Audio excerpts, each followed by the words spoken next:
This is actually my very first fall project. I was like, oh my god, yes. How can I say no? Hello, welcome back to Tejedoraknits. My name is Gladys. I am a knitter based out of Southern Nevada here in the United States, and welcome to my little knitting corner of the internet. So today I want to chat about everything that has been on my needles and off of my needles over the past 3 weeks. It's been a very productive 3 weeks. I feel like my knitting comes in 3-week waves. So this one was a very productive one. So I have lots to talk about. I have 2 finished objects, a couple of new cast-ons, an interesting, I don't want to say cast on, but it's back on my needles. It's a project that I finished last fall, but I wasn't 100% happy with it. So I decided to, fix it. So we'll talk about that. I do have a couple of acquisitions as well that I was planning on making these further down the line, but the tariff panic kind of got to me. So I ended up making these purchases a lot earlier than I had anticipated. So we'll talk about those as well. So let's get right into it. Before I start, I do want to say thank you so much for all of the love on my previous video, the cardigan pattern roundup. We reached 1,000 subscribers. Thank you so much. I was totally not expecting that to happen with that video. All of your comments were absolutely lovely. Thank you so much. My next video is going to be my fall plans. So I'm planning on doing a small, simple little giveaway just to say thank you for all of your kind support. So stay tuned for that one. That one should come up. I try and upload about every 10 days, so 3 times a month. So keep your eyes out for that one. And then a quick mention to what I am wearing. This is my Palm Springs tank by Knit California, made in Ruby and Rose's glow up color from her Downton Abbey collection. This is the tank that I wore to flock. I did, if you remember me talking about this in my previous podcast, I did end up putting an elastic thread through one of the armholes just so that my bra strap wouldn't be poking out as much. So that worked out quite well. And I will say I got so many compliments and questions about the colorway. It is beautiful, beautiful. So it's still a bit warm here in Las Vegas to be wearing a wool tank. We're in the 90s, oscillating high 90s, high to mid 90s. So definitely not as bad as our usual summer weather. So it's definitely almost fall, but still I'm getting close to being able to wear my summer garments, if we put it that way. So anyways, let's move on and get started with the finished objects that I have. So my first finished object is a test knit that I made for Alicia Plummer. So this is the Finest Kinder sweater, which is the kids version of her Finest Kind sweater. I knit the size 14 for my son, who is a very big 8-year-old. So he's wearing size like 13, 12, sometimes 14 size clothing right now.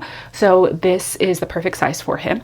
I knit this up in Malabrigo Rios in the color Taurus. So you can see it's a lovely green brown variegation. I had mentioned before, this is repurposed yarn. So I had purchased this yarn like a year ago, I think it was last summer, from a store local here to me. And I had made a crocheted cardigan out of it. It was one of my very first garments I had ever made. It was fun, but I didn't like the fit of the wrap cardigan. So I never wore it. It stayed in my closet for several months, and I decided to frog it, and I washed out the yarn to get out the kinks, and it has just been, sorry, I'm sweating. It's still warm in here to be wearing a wool tank. I'm so sorry. But anyways, I washed the yarn and it had been in my stash for some time. And when this test knit came around, I was like, this is the perfect opportunity because it is a worsted weight 100% superwash merino. It's very soft. I think it's great for like my son, who would never ever wear a rougher, toothier wool. So anyways, this is a moss stitch body. It is knit from the bottom up and then has Japanese short rows, which is my very first time using that technique. It was quite fun. I actually enjoyed that. And then it does have short rows on the sleeve as well, that I did find a bit tricky.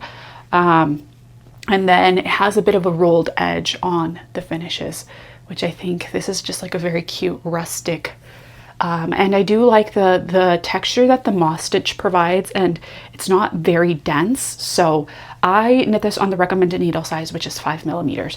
So the fabric is not very dense. So I think that just works well for a climate, which gets fresh and cool, but not freezing cold. So I think that this will be a really cute piece for him to wear in the upcoming winter. It fits him really well. The test knit went smoothly. There was an update to the pattern where she deepened the armhole, so I did have to rip back quite a bit to make that change.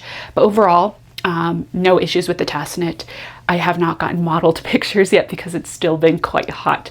So I'm going to have to like bribe my child to wear this for a couple minutes so I can snap some pictures for the test knit. Some more stats. I made this one very quickly because it was a test knit, and I always want to make sure that I get things done sooner rather than later. So this one took me a total of 26 days, so relatively very quickly. And I ended up using 365 grams of yarn, which a very reasonable amount, I'd say. And for cost, I almost want to say that this one was free because, I mean, I didn't pay for the pattern because it was a test knit. And also, I mean, this was repurposed yarn, so I didn't buy the yarn for this use. So I kind of want to say that this was a free project. I do remember that the skeins of Malabrigo Rios cost me about like $16 each, give or take, if I were to do like the actual cost. But I like saying that it was free, so I'm gonna go with that. So all in all, this was a great piece. We'll see how it wears, because I know this is a very soft, slinky merino. So we'll see how it wears throughout the season. But all in all, this one was a really enjoyable knit, no issues on my side. I believe Alicia is planning on releasing the pattern somewhere between mid-September and mid-October, if I'm not mistaken. The release was delayed a little bit because of some health issues that she's been working through. So I would expect it after mid-September at least. So that is all I have to say about this Finest Kinder sweater. And then I have one more finished object to talk about. The next one that I have here is the Home Sweater V-neck by Caidree. I finally finished it. This is a gift knit for my mother. So this is going to be her Christmas gift from me this year. She told me what she wanted in the sweater. She wanted a V-neck, she wanted it to have some alpaca, she wanted it to be simple stockinette. So I took her requirements and went with that. So I ended up knitting this up in Isager Alpaca 3, which is a 50% alpaca, 50% wool. It is a bit prickly in the ball, but I will say that it blocked out beautifully. I think it feels pretty nice. I'm personally not sensitive to alpaca. We'll see how my mother does with it, but she is planning on wearing this with a long sleeve underneath it, so it shouldn't be an issue either way. So like I said, this is the Home Sweater V-neck by Caidree. I made a size large for my mother, and I did go up on my needle size. I used a 5.5mm instead of a 5mm per the pattern recommendation. I honestly, the pattern was great, no issues. It has short row shaping on the shoulders. So that's pretty much the only piece of shaping that it has. It's a very simple, clearly as you can see, it's a very simple garment. There's nothing crazy. It has the V-neck with the nice little center double decreases down the middle for the V.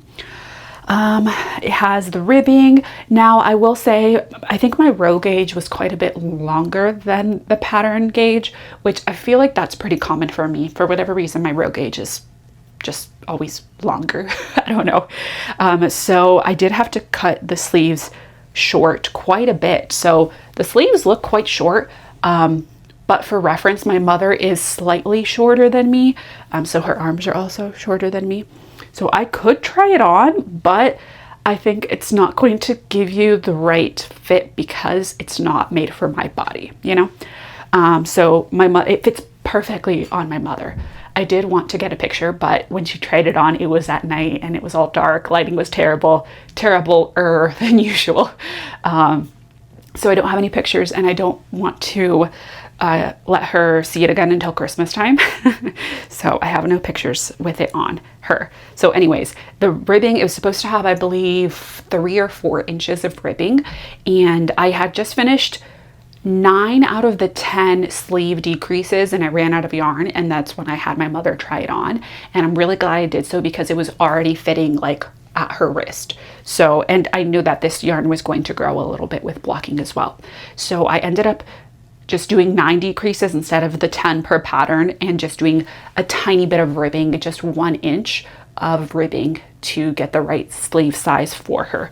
So because of that, in the bottom hem, instead of doing, I think it was 4 inches of ribbing, I did 2, or maybe it's like 2 1/4 or something like that. So I didn't want to have like a huge section of rib at the bottom and then like almost no ribbing at the sleeves. Another thing that I did, for the neck ribbing, I did shorten it a little bit. And that's just because my mother is similar to myself, where we don't like things close to our neck, like tight, itchier things next to our, I feel like my resistance to wool and natural fibers has increased quite a bit since I've started knitting, but my mother's not used to wearing hand knits and things. So I made sure that the collar wasn't too thick so that it wouldn't come up too close to her neck.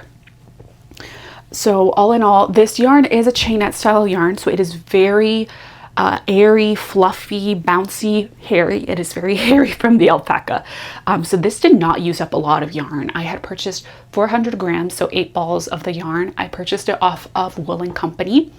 And I did have a little bit left over, so I used 383 grams out of the 400 grams that I have, which was perfect, because in the beginning I was concerned that I might not have enough yarn, but no, it worked out perfectly. This is the color Slate Blue. It's a beautiful blue with hints of green, like an oceany blue. So so total cost for this project, the yarn including tax and shipping and everything, well, Wool & Co has free shipping, so I guess tax, including taxes. I paid a total of $86.26 for the yarn, and the pattern cost $6.50, so a total cost of $93, which I think is, I'm perfectly happy to pay that for a beautiful piece for my mother. It is a very, very warm sweater, I will say. I think it might be a bit too warm here for Vegas, but my mother wants to take this sweater when she goes to our hometown in Mexico, because it is quite cold. It is a lot colder than it gets here in Vegas. So it gets quite cold over there, and we don't have, like, central heating is not really a thing like it is here in the United States. So it's very much like wood stoves. I have such fond memories when I was a teenager of like sitting in our living room with the wood stove, eating peanuts with the okay, I'm not going to get sidetracked because I'll get nostalgic. And but anyways, my parents like to go back to our hometown during the winter, and it is quite cold, so she is very excited to have this sweater for that purpose. So all in all, wonderful project, no complaints. I'm really happy that I have it done, and I'm slowly checking off the boxes on all the different Christmas and holiday knits that I want to get done. So this was the biggest one, so making good progress. So that was the last finished object that I have. So now let's move into the works in progress. So let's start with the returning WIP that I have, which is my mixed Rib Cami by Florence Miller. It has received a ton of progress. So the last time that we had spoken, I had about an inch here of the front panel. So in that time, I have finished the front panel, joined in the round, have done all of these inches of, this is what, maybe like 3 or 4 inches of the body, and I did the I-cord edging on the neckline and on both of the armholes. So I made a lot more progress than I had anticipated. I am making a size 3 because my gauge is a bit tighter than the suggested. So I'm just sizing up from a 2 to a 3 to compensate for that. To be honest, there's not too much of a difference between size 2 and 3. I am knitting this on the 3 millimeters per the pattern recommends. I did not swatch, so it could have easily gone up to at least a 2.5 to 3.25. I am making this in Knitting for Olive Cotton Merino in the color Lime Yellow, which is so cool, like a beautiful punchy neon. This has actually been really enjoyable. I've been really enjoying this.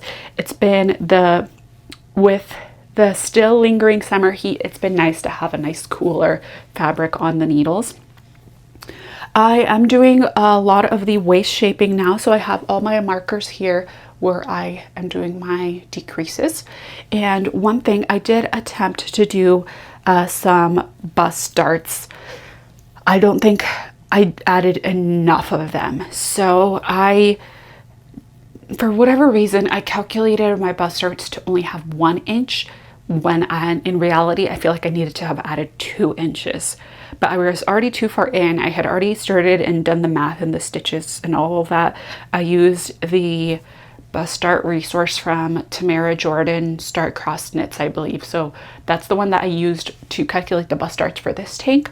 But I think I underscored them, underestimated them. No, I just didn't add enough. I guess that's what I'm trying to say. So, I mean, hopefully it helps. I like that they're super invisible. There's like teeny little, like if you can see that little stitch there, some of them have like that little stitch, but some of them are like completely invisible. So I did 5 turns, so a total of 10 rows of short row shaping for the bust. So I think it did help. I have tried it on a couple of times and the fit is looking great. Like it fits so well so far. So yeah, this one is just chugging along. I am determined to not let myself crop it off too quickly. Like I want it to be a good length to where it's just easier for me to style without risking. So essentially long enough to where I'm not worried about my midriff showing if I choose to wear this to work. That's the main goal, because this one is a very polished piece. So I think I could definitely wear this to work.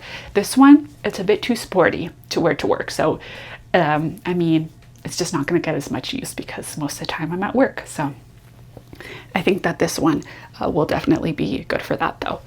So that's really all there is to say. I mean, I'm going to keep on doing a few more bust darts. I'm going to do 2 more. So I just put like my little clippy things here. So I know when I finish these next 2 decreases, I'll try it on again and see how that is going. So this one is just churning along, lots and lots more stitching to go, but overall it's pretty mindless at this point for me and it's been enjoyable, so no complaints on my side. I have 3 new works in progress to the podcast. So starting off with the first one, it is a pair of fingerless mitts for my son. It's another one of his Christmas gifts, so I'm trying to always have a Christmas gift knit on the needles so that way I can continue to make progress on them. So I know that this does not look super cool just like that, but you know, once I try it on, and our hands are unfortunately almost the same size, which makes me very sad because he's growing up far too quickly. But anyways, carrying on. So this is the fingerless mitt that I have for him. So this is very, very loosely inspired by the polyminia mitts from Sari Nordlund that I have in the Softly Timeless book. So just really the only thing I'm taking is the stitch count, the 2x2 rib, and the instructions for the gusset. I did a few more decreases on the wrist just to accommodate for his hand, and the length, these are a bit short on me, but these are a bit long on his hand. So that's the one thing, his finger length is still a bit shorter than mine. But I did the German twisted cast on for the cast on. It's nice and stretchy. And then for the first time ever, I did the Jenny. I confused Judy and Jenny. I think it's Jenny's surprisingly stretchy bind off, I think. That's what I did for the top, and it is perfect. So it's just a 2x2 rib. For the yarns, I'm using these scrap yarns that I have from Purl Soho. They are the sock yarn fine print. This one is the color turquoise feathers. No, peacock feathers. And this one is blue dusk. So a denim blue and a turquoise blue. So I held a strand of each of them for a DK on 3.5 millimeter DPNs. And I did a strand of each of them up until here, because as you can see, I have a lot more, just how I started with a lot more of the denim color than the peacock. So the last inch or so I did purely in the denim, and I think it did like a really nice little gradient stripe. I think I like that. And same for the thumb hole, the little extra rounds that I did are also in the denim blue color. So I was hoping that that would spare me enough yarn to make sure that I have enough for the second mitt. So like as you can see, I finished the first mitt, so I just need to, ooh, there's a drop stitch right here. I'm gonna have to fix that. But yeah, aside from that, I just have to cast on the second one. I know that once I cast it on, this is a super quick knit. I can finish it in like 3-4 days or something like that. So I just have to actually cast on the second one. So those are, I'm just going to call these my 2x2 ribbed mitts, because it doesn't really resemble the original polyminia mitt pattern very much at all at this point. So yeah, that's my nice little short bouncy wool project. This was a nice little break in between the tiny needle projects that I have going. I'm going to show you my next tiny needle project, which I have been wanting to cast on for forever, and I have finally gotten around to it. So let's talk about it. I have finally cast on my Candelaria Blouse by Teti Lutsak. So this is a beautiful color work fingering weight blouse that I am doing on primarily plant-based yarns. So man. So here is what I have so far. I think I've actually made quite a lot of progress on this one, just because it's been so captivating. It's been like a learning curve, but also very captivating now that I've kind of gotten the groove of it. So this is a modular construction. So what that means is that it's kind of in a square. So essentially this is how, oh, I'm going to cover my mic. This is how it's going to look. So the short panel is in the front, and then the long ones will be the sleeves. And as the sleeve grows, I will reach a point where I will start making center double decreases down the edge of the sleeve, so that way it holds the right shape, I guess. So yeah, this has been, wow, this has definitely made me grow as a knitter, if we put it that way. So the yarns that I am using, ooh, and my tension has its moments. But anyways, okay. So the main yarn that I have here is the berry linen base from Woolberry Fiber Co. I believe this is the color Island. It was from a mystery pack, so I'm not 100% sure, but I think this is the color Island from a summer collection that they had a while ago. So this is a 50% alpaca, 25% linen, 25% silk blend, fingering weight. And the contrast color is the Knitting for Olive Pure Silk in the color Olive. So I think they do make a beautiful combination. I think the contrast level works out pretty nicely. Now, these are both primarily plant-based, or I mean, I know silk isn't from plants, but you know what I mean? They're not wool, so if we put it that way.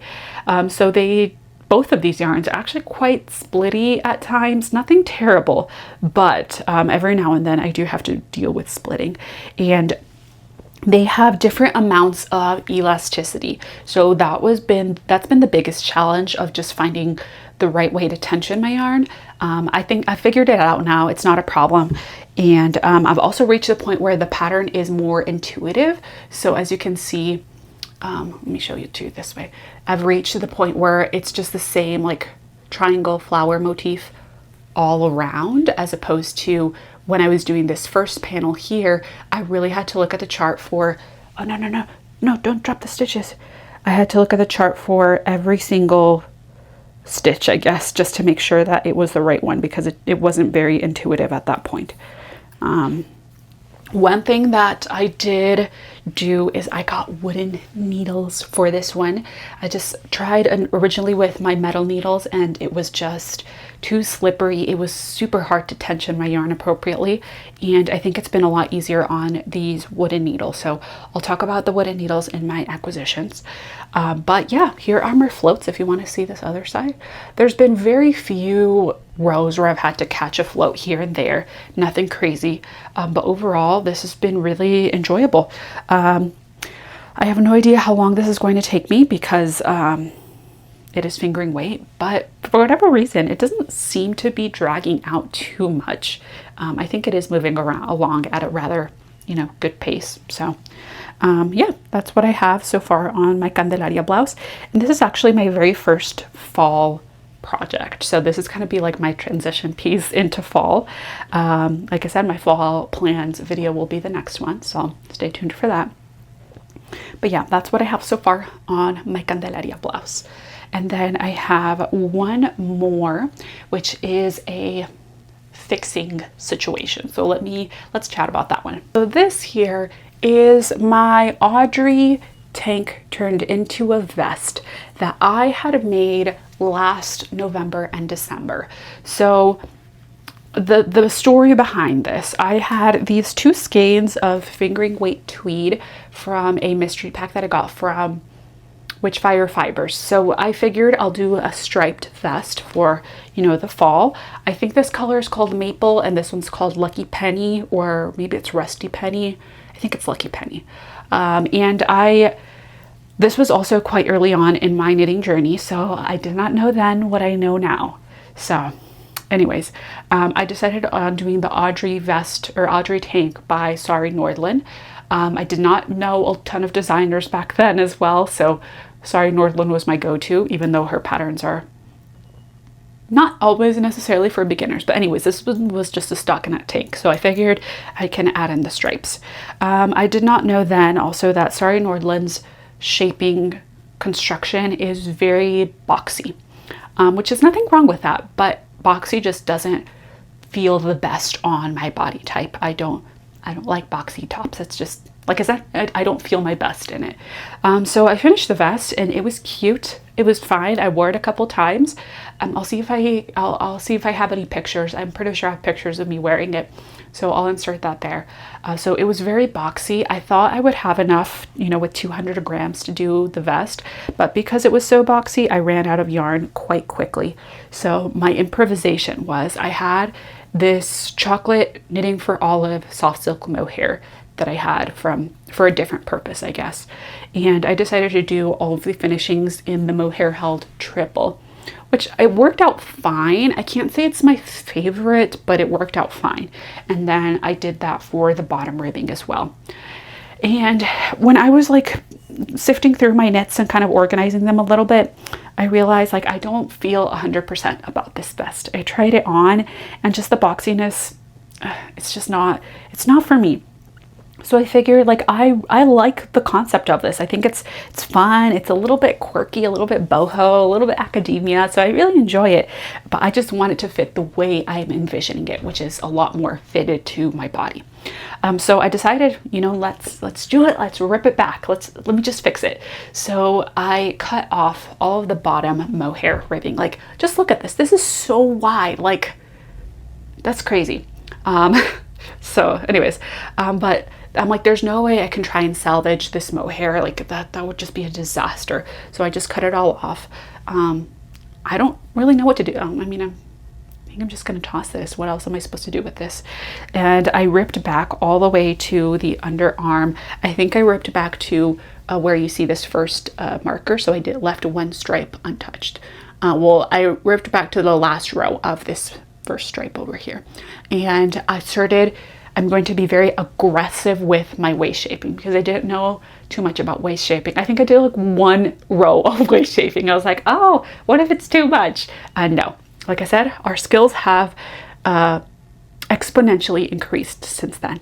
So now I am doing waist decreases every 5 rows until I reach the length that I want, I guess. So I think it fits okay in the underarm, still a smidge looser than I would like, but nothing crazy enough to where I would go back and, you know, change that.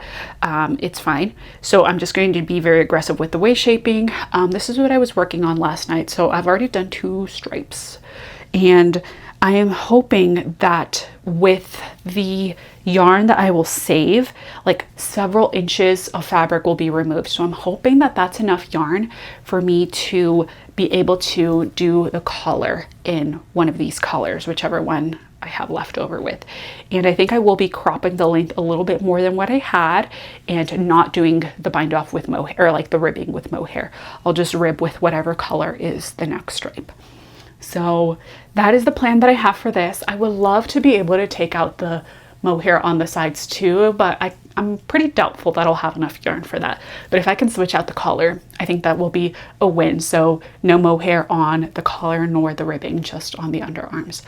So yeah, I am and this also, I don't know if I mentioned that this is a tweed. So this is a beautiful yarn. It's so much fun. It's so cool. It's perfect for like autumn. I think like this would be great for a Thanksgiving outfit. So I want to hopefully finish this up in the early fall. Stockinette stripes are very addictive. So like I said, I already did two of them last night when I was watching TV. So I think that this one will get done pretty quickly for the most part. I think those are all of my WIPs. So I have, and this one I just put on the needles last night. So this is like my 4th work in progress. You can see where all the yarn is a bit kinky or jumbled or whatever. So it's going to need a good block because I'm not about to go back and wash all of this, and no. So yeah, that is the last work in progress that I have. So goals for my knits for the next 3 weeks. My fingerless mitts, I'm going to finish the second mitt and cast on the next Christmas gift, which is going to be a beanie for my dad. On this one, I'll just keep on going. I'll see how many stripes I can get. I know I'm going to be able to get at least 4 stripes. Who knows? I might even finish this one because this one's just really fun right now. On my mixed rib cami, I'm going to put a progress keeper right now. And I'm hoping 2 inches. Let's see, about 2 inches of growth on that, or of progress on that one. And for my Candelaria blouse, I keep on moving it around and my stitches are falling off. It's a sign that I need to add on another piece of cable before. I'm hoping to finish up the color work chart. I am more than halfway done, so I hope that I can finish the color work chart by the next time. So those are the plans. Now let's talk about the few acquisitions that I have. Okay, so for the first acquisition, I mentioned that I purchased wooden needles for my Candelaria blouse. So I was hoping to purchase some wooden needles kind of like as a gift for myself later on in this year. I mean, everything that I purchased for myself is kind of like a gift for myself. But anyways, it was going to be kind of like a celebration of, you know, reaching my 1,000 subscribers, getting the channel monetized. You know, it was a big accomplishment for me. So I wanted to celebrate with getting myself a set of wooden needles. And I was going back and forth as to which ones to get. I was at first looking at the Lantern Moon ones, but I was very specific on what needle sizes I wanted because I know what needle sizes I use at this point.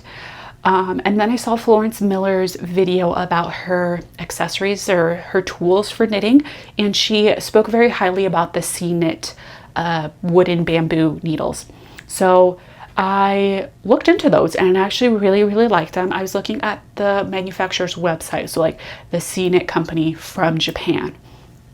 And I love that they had kind of like a build your own option type of bundle. So you could choose exactly what needle sizes you wanted, you know, your cord length, you know, like it was very customizable, and I really, really liked that. So I was going to do them, but like I said, it wasn't planned until the whole tariff situation came in.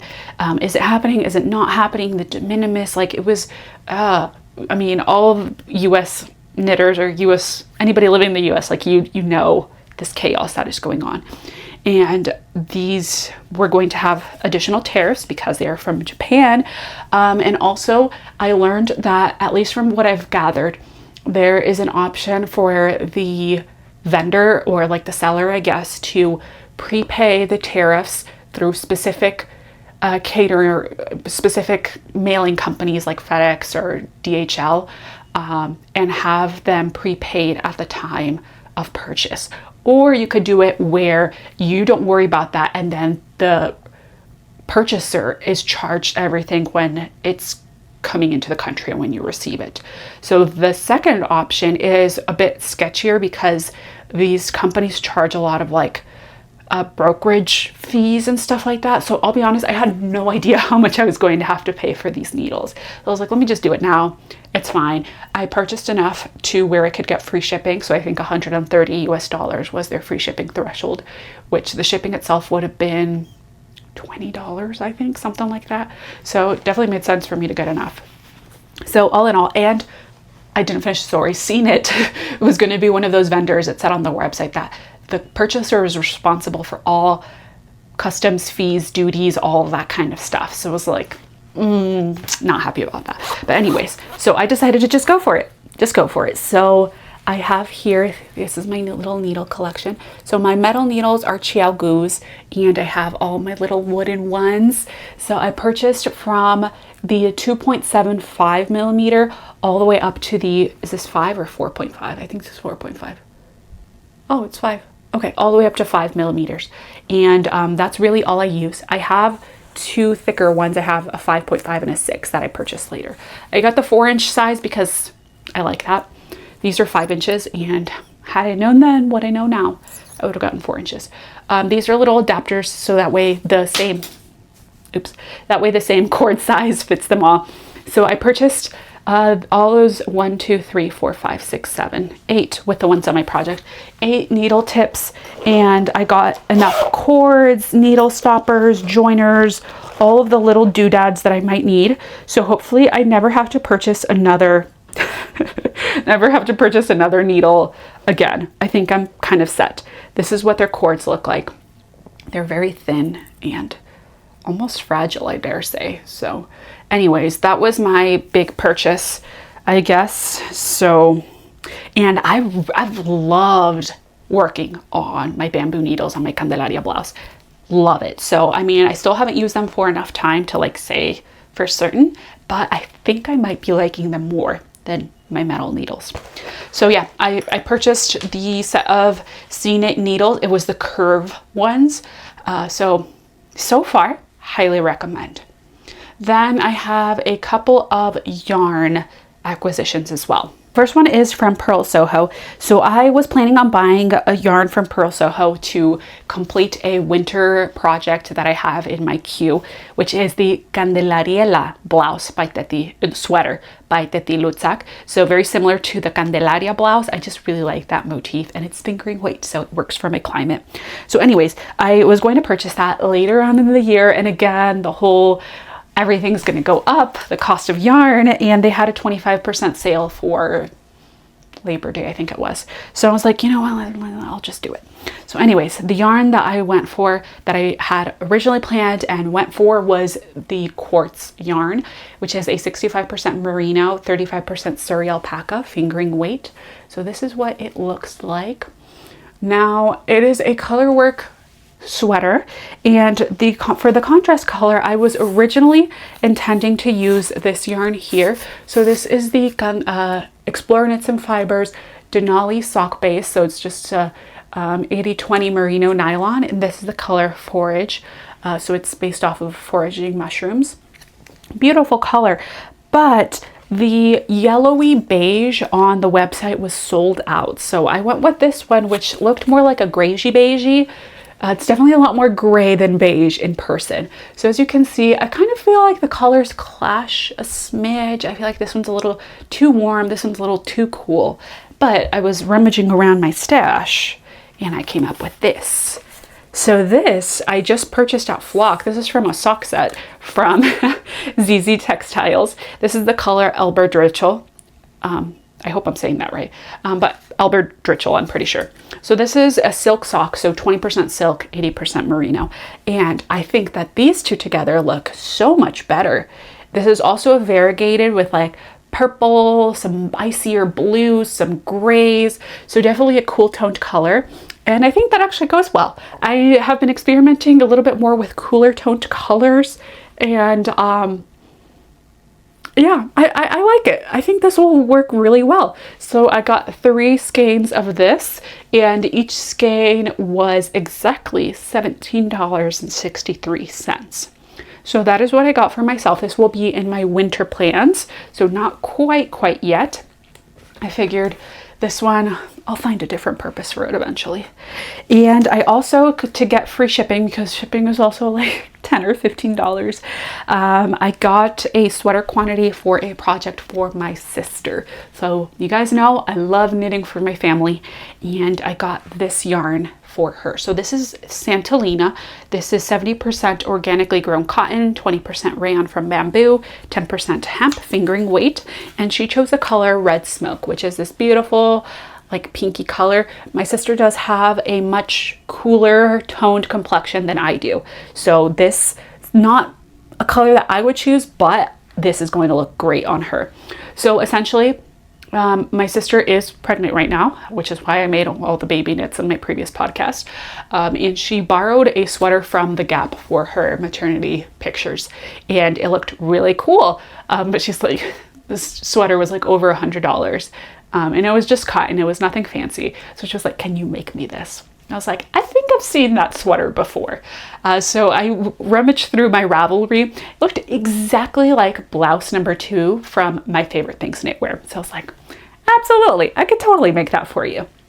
Not anytime soon. So this will probably be a gift for her for next year. I have another sweater that we want to make. I'm going to try and recreate an anthropology sweater that she saw. I'll talk about that at a different time. But anyways, I decided to use the Santolina Held Double because it's machine washable. So that way she's not worrying about having to hand wash it, and it'll be a really good temperature fabric for our climate. So I'm going to use this Held Double. I got 500 grams. And like I said, I'm not planning on starting anytime soon, but this will be for her. And then the very last acquisition that I have. Ritual Dyes had a newsletter sale. So if you were on their newsletter, you would get a code to unlock, I guess, a part of their website where they had a pretty good sale on a lot of yarns. So a lot of the commercial yarns were like anywhere from $2 to $3, sometimes even $4 off, which is cute and everything, but that's usually not enough to entice me to buy something that I wasn't already looking for. But I went over to their one-of-a-kind, like hand-dyed colorways from themselves, and their Undine yarn was at a wonderful discount. So these were colorways that were just not exactly right to sell full price. So I think they're still beautiful. So it was discounted from a regular price of $26 to $15 a skein. I was like, oh my God, yes. How can I say no? So I had already touched their Undine yarn at Flock, which looking back, I wish I would have spent more time at their booth at Flock, but you know, there was just so much going on. Anyways, it is a bit of a dry yarn, so I think it'll require a bit of an adjustment to get used to. But I figured at this price, I can't let it pass. So and it should be getting delivered any minute now. So I'll come back and do a little clip once I have the yarn and show you. Hi, it's future me. I just got back from the mailbox. Oh, you can see that's my new yarn organization over there. But I just got back from the mailbox and I got the Ritual Dyes yarn. It's so hot outside, but let me show you the Almost Prairie Flax colorway. Okay, so this is what it's looking like. I feel like it's capturing the color quite accurately. So it's a very pretty, almost like cornflower blue, I want to say, with a little bit of very like heathering throughout. I did decide to pick up the fingering weight version just because since I don't have like exact plans for it, I figured this would be more versatile. I could hold it double or single or, you know, things like that. So I got 5 skeins of it, and I think that was a really good deal and a really good purchase. It is a linen cotton blend, and this is the color Almost Prairie.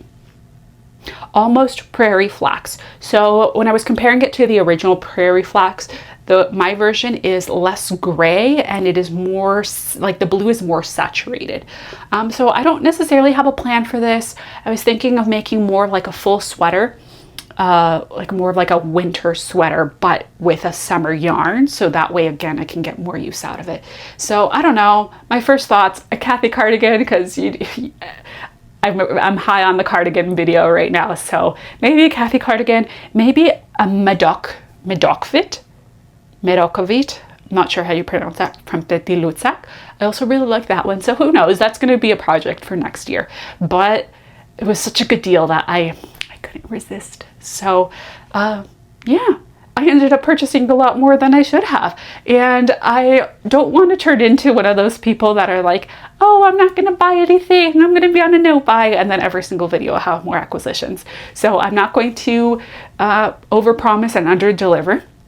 But I will say I do hope that the next month I can kind of simmer down, work my way through some yarns, because I have no space to store my yarns anymore. But yeah, we'll take things as they come. So anyways, that is all I have for you today. Thank you so much for choosing to spend a little bit of your time with me. Don't forget to subscribe if you aren't already, and to give this video a like if you enjoyed it. And until the next one, bye.